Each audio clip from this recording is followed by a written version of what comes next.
it's extraordinarily humbling, and I mean, it's kind of beautiful in a way that as creators we get to do something that's true to our hearts, and then other people pick up on that same sort of passion. We're taking all these risks with the game and making a more complicated game, a more nuanced story than we've ever done before, and it's something we really wanted to play, but we had no idea what the public, how they would react to it. And of course it was really, really exciting for us to see that people didn't just buy into it, but they were really excited about the world and the story and the themes and the subtext that we were putting into it. Really, people just got the game 100%. You know, as an artist, as a creator, you want people to love your work. You want to cause some emotional reactions. So it just kind of leads us and encourages us to keep going in the directions that inspire us.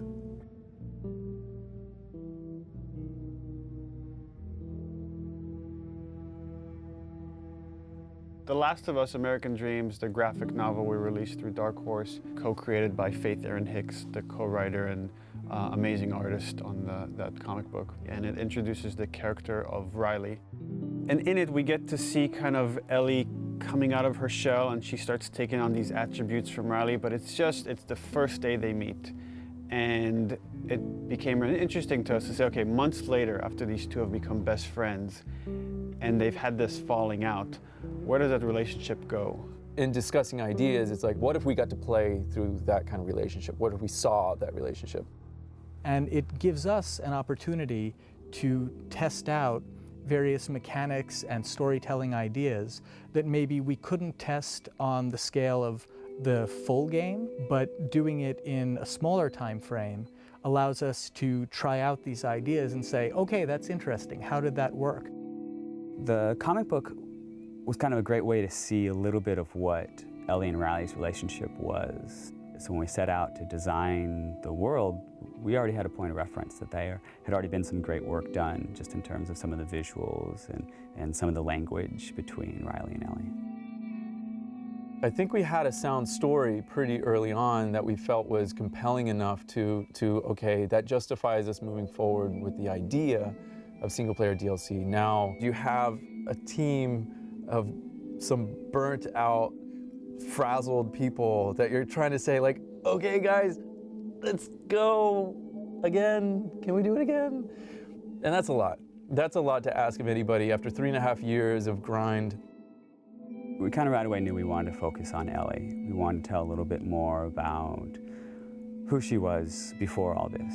We also felt like some people were wondering what happened in that time span between when Joel gets really injured and then you play as Ellie. And I felt like I wanted to meet Riley. Like I want to know her. I read a little bit from like the comics, and you kind of had this image in your head in the character, but you kind of really don't meet them until you start to see them. And you know, once you get the actor in there, once you get these people, they really start to come out. All this time I thought you were dead. Yeah. It was interesting sort of this time around to be with someone new. When Yaani came in during casting, I was like, that's totally who I saw in the comic book. That's totally her, that's totally who I heard. You need to cast her. I was a bit intimidated to kind of come on to something that's so big. It's different, you know, Ashley started with it and you're, you know, coming in, I guess, you know, as a sophomore, you know what I mean? Like, you feel like, oh gosh, am I gonna fit in? And then, will I really be able to live up to the standard that's so high? With The Last of Us, we got to see the events that led to who Joel is during the game. We never get to see that with Ellie. With Ellie, you know, we're picking her up at the outset of the journey. What this DLC really allowed us to do is focus on Ellie's life prior to that journey. And we get to see, you know, she's just a kid, ultimately. Despite, you know, the journey she's about to go on, you get to see her have fun, and you get to see her playing with her best friend, and you get to see her be romantic with someone. You definitely see a very different side to Ellie. Being with another teenage girl sort of brings out that playfulness and that silliness that you see glimpses of that with Joel, but you know, it's different hanging out with a 40-year-old dude.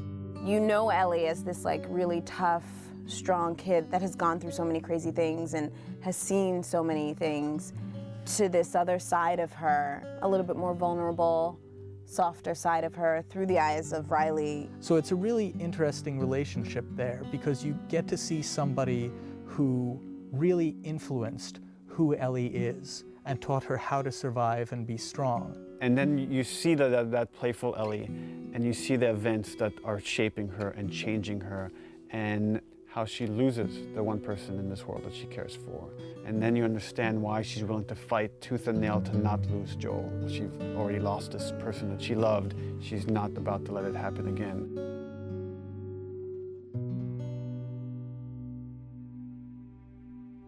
There was a lot of gameplay where we kind of challenge ourselves to say, okay, how do we add tension? How do we add core mechanics to two teenage girls that have snuck out of this military dorm and are being playful at a mall? There are large portions where there is no combat, where we're really focusing on the narrative connection between you and an allied character.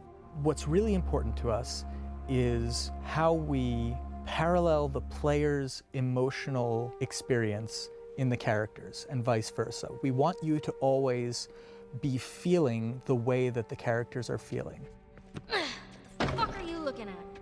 We look at contrast a lot whenever we're trying to create pacing of things. And you can't have your lights without your darks, your highs without your lows. So while we're looking at the Ellie storyline, we also want to contrast that with what's happening in the desperation of Joel. So the combat is kind of an extension of the obstacles, the barriers inside of her way that she needs to overcome. Something new we wanted to do with the combat this time was we introduced David's people, sort of the cannibals in the university. By pulling David's crew into the mall, we also thought it would be intriguing to create some new technology where we had the infected fight the humans.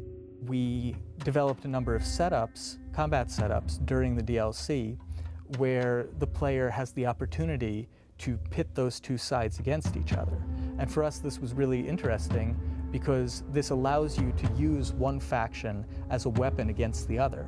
Now you're able to use these distractions almost as bait or as lures. So that creates this whole new way to think about a combat space and to think about ways that you move around. But it still drives home that idea that it's a desperate world and you're trying to survive in it. The main themes that we're playing with, I think, are love and loss and, on some level, devotion. What lengths do you go to protect the ones that you care about? If you never know if you're going to die tomorrow, in the next hour, in the next few minutes, every moment spent with those you love is a moment to cherish.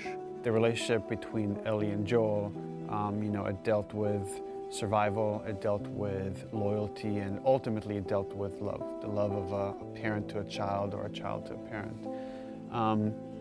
The DLC is not that different.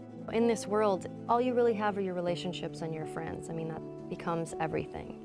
And I think that's sort of reiterated in the DLC. One of the great things about Last of Us was how much people related to Ellie and enjoyed Ellie and saw her as this strong character. And here we'll get to see how her time with Riley has become that and something that propelled her to be able to go on this journey with Joel.